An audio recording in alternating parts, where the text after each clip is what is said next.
Today, I pay tribute to our former colleague and my friend, former U.S. Senator Roger Jepsen. Roger Jepsen passed away last Friday at age 91 at Clarissa C. Cook Hospice House in Quad Cities, Iowa. An Iowa native and American patriot, Roger devoted his life and service to his family, faith, and community.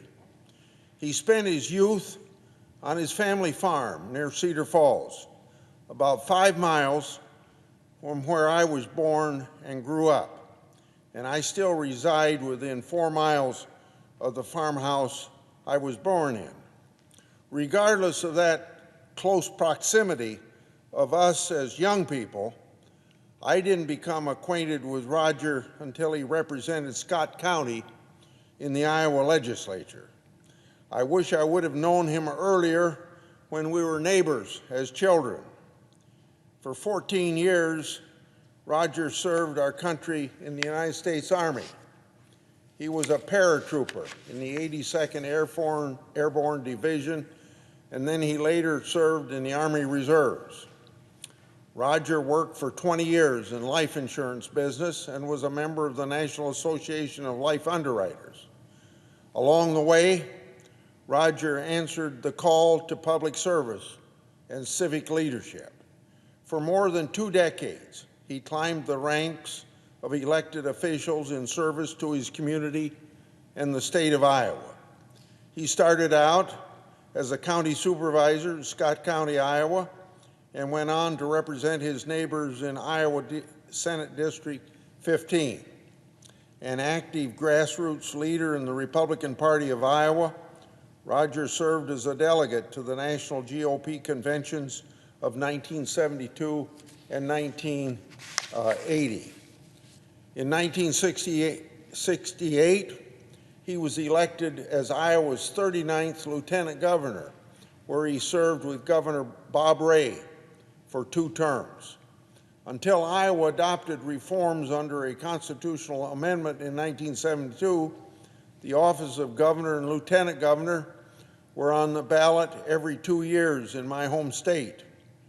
In 1978, when I won re-election to Iowa's then 3rd congressional district at the U.S. House of Representatives, Roger Jepsen flipped Iowa's U.S. Senate seat. He defeated the incumbent Senator Dick Clark. At the time, political observers gave Roger scant chance of a victory that year and ended up serving in the United States Senate.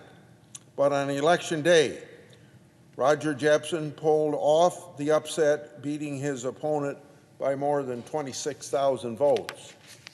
In that same election, Roger returned both houses of the state legislature to Republican control for what would be Governor Ray's final term in office. In the previous legislative session, Iowa expanded its historic right-to-work law. For decades, this instrumental policy has enhanced Iowa's ability to attract businesses, create jobs, and grow wages across the state. It was under attack in the last election. Iowa voters responded by expanding the Republican majority at the Iowa State House under a Republican administration led by Governor Kim Reynolds. During his 6 years here in the United States Senate, Roger Jepsen solidified his pro-life, pro-family credentials. He was a fiscal conservative. He flexed steadfast support for the military, and he worked to put money back in the taxpayers' pockets. In 1981, he voted to end the bracket creep by indexing for inflation across-the-board tax cuts. An outspoken advocate for rural America, Roger Jepsen fought to boost the economic recovery across the Farm Belt.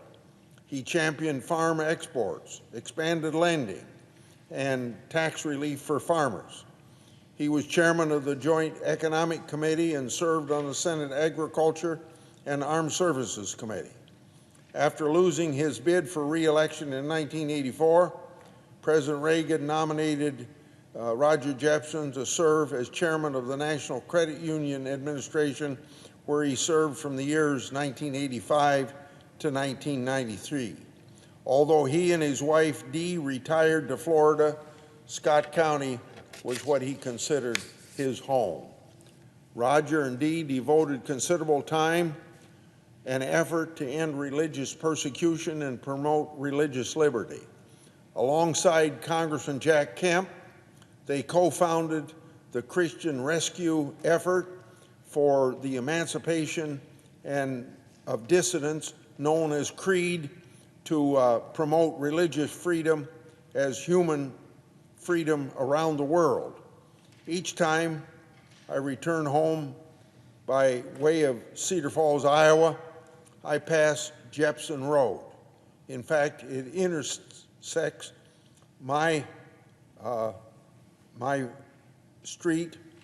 Over the years, Roger and my path crossed many times in service to Iowans. Seeing that street sign reminds me that no dream is too big for an Iowa farm kid. Roger and Dee celebrated 62 years of marriage in September. Together, they raised 6 children. Barbara and I extend our condolences to his family and loved ones. On behalf of the state of Iowa, we thank Roger for his service here on earth as he's welcomed home into the hands of the Lord.